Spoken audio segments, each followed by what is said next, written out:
Nuevamente, el día de hoy vamos a estudiar la primera carta de Pedro, capítulo 3. Vamos a leer primero el capítulo y luego vamos a ver unas aplicaciones prácticas y cómo entender el mensaje de Pedro de manera simple y con metáforas o ejemplos para aplicarlos en nuestra vida. De la misma manera, ustedes, esposas, tienen que aceptar la autoridad de sus esposos. Entonces, aun cuando alguno de ellos se niega a obedecer la buena noticia, la vida recta de ustedes les hablará sin palabras. Ellos serán ganados al observar la vida pura y la conducta respetuosa de ustedes. No se preocupen tanto por la belleza externa, los peinados extravagantes, las joyas costosas o la ropa elegante. En cambio, vístanse con la belleza interior, la que no se desvanece, la belleza de un espíritu tierno y sereno, lo cual es tan precioso a los ojos de Dios. Así es como lucían hermosas las santas mujeres de la antigüedad. Ellas confiaban en Dios y aceptaban la autoridad de sus esposos. Por ejemplo, Sara obedecía a su esposo Abraham y lo llamaba su Señor. Ustedes son hijas de ella cuando hacen lo correcto sin temor a lo que sus esposos pudieran hacer. De la misma manera, ustedes, esposos, tienen que honrar a sus esposas. Trátenlas con entendimiento mientras viven juntos. Ella puede ser más débil que ustedes, pero es igual heredera del regalo de la nueva vida que Dios les ha dado. Trátenla como es debido para que nada estorbe sus oraciones. En fin, todos deben de ser de un mismo parecer. Tengan compasión unos de otros. Ámense como hermanos y hermanas. Sean de buen corazón y mantengan una actitud humilde. No paguen mal por mal. No respondan con insultos cuando la gente los insulte. Por el contrario, contesten con una bendición. A esto los llamó Dios, y Él les otorgará su bendición. Pues las Escrituras dicen, si quieres disfrutar de la vida y ver muchos días felices, refrena tu lengua de hablar el mal y tus labios de decir mentiras. Apártate del mal y haz el bien. Busca la paz y esfuérzate por mantenerla. Los ojos del Señor están sobre los que hacen lo bueno y sus oídos están abiertos a sus oraciones. Pero el Señor aparta su rostro de los que hacen lo malo. Ahora bien, ¿quién querrá hacerles daño si ustedes demuestran estar ansiosos de hacer lo bueno? Pero aun si sufren por hacer lo correcto, Dios les dará su recompensa. Así que no se preocupen ni tengan miedo de las amenazas. En cambio, adoren a Cristo como el Señor de su vida. Y si alguien les pregunta acerca de la esperanza que tienen, estén siempre preparados para dar una explicación. Pero háganlo con humildad y respeto. Mantengan siempre limpia la conciencia. Entonces, si la gente habla en contra de ustedes, se avergonzará al ver la vida recta que llevan porque pertenecen a Cristo. Recuerden que es mejor sufrir por hacer el bien, si eso es lo que Dios quiere, que sufrir por hacer el mal. Cristo sufrió por nuestros pecados una sola vez y para siempre. Él nunca pecó. En cambio, murió por los pecadores para llevarlos a salvo con Dios. Sufrió la muerte física, pero fue levantado a la vida en el Espíritu.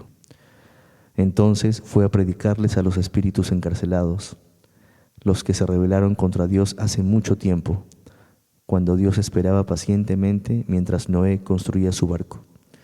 Solo 8 personas se salvaron en aquel tiempo, al pasar a salvo por el agua.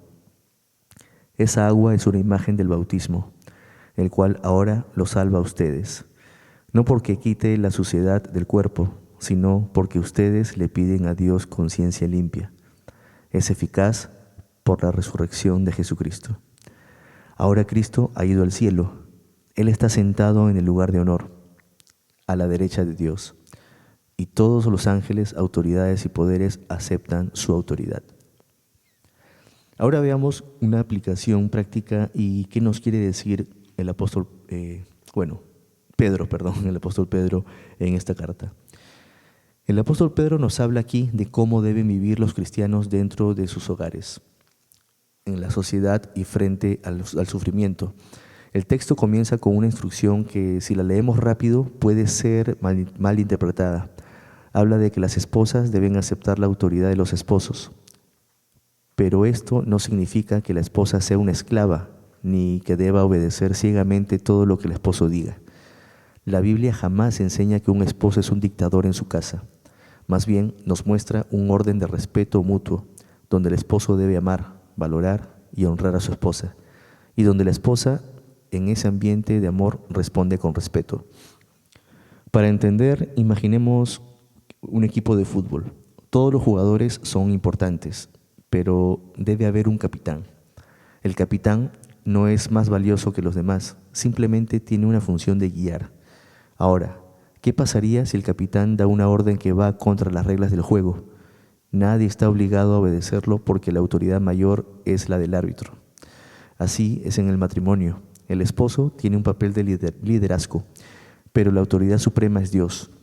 Si el esposo pide algo contrario a la voluntad de Dios, la esposa no está llamada a obedecer, porque antes que nada, todos estamos bajo la autoridad de Cristo, el Señor. Pedro también habla de la belleza. Nos recuerda que la belleza externa se marchita como una flor que se seca, pero la belleza del corazón, un espíritu tierno y sereno, nunca pierde su valor delante de Dios. Esto nos enseña que lo más valioso no está en lo que mostramos por fuera, sino en lo que cultivamos por dentro. Es como un celular.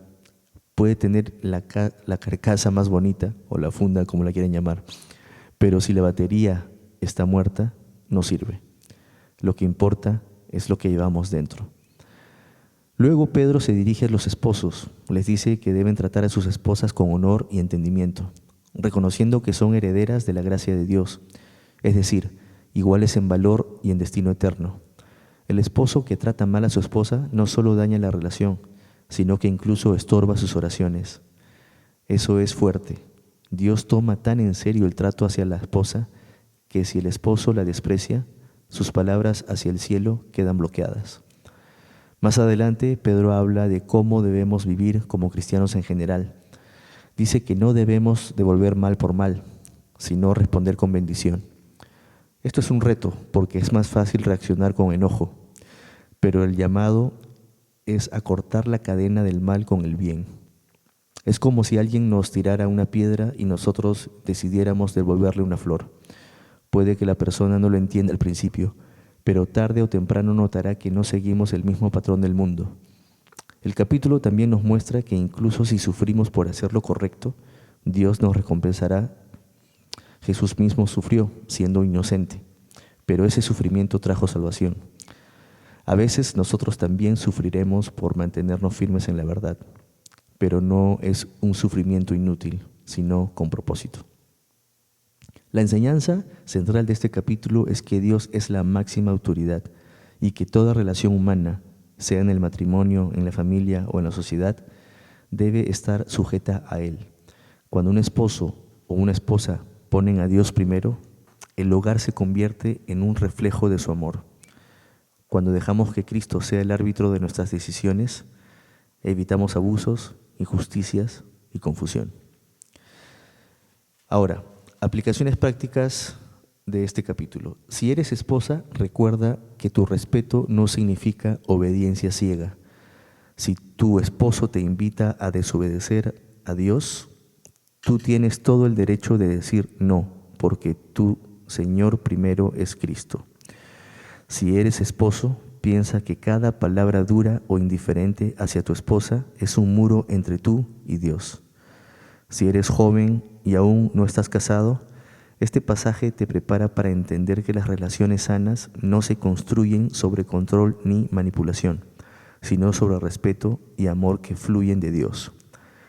También este capítulo nos enseña a todos que la verdadera belleza es invisible a los ojos. Lo que hace atractiva a una persona delante de Dios no son sus adornos externos, sino un corazón humilde y lleno de fe. Así que en la escuela, en el trabajo o en tu familia, procura más trabajar tu interior que tu exterior. Oremos.